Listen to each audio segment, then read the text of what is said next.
jsme ujeli asi 2 kilometry. Opravili jsme motorky. A teď si dáme tady něco k jídlu. Akorát je trošku problém s tím, že nevím co úplně. No, tohle vypadá dobře.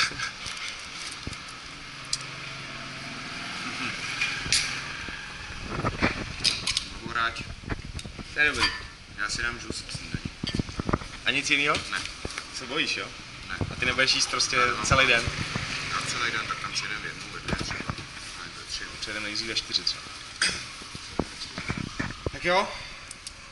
Tak já si dám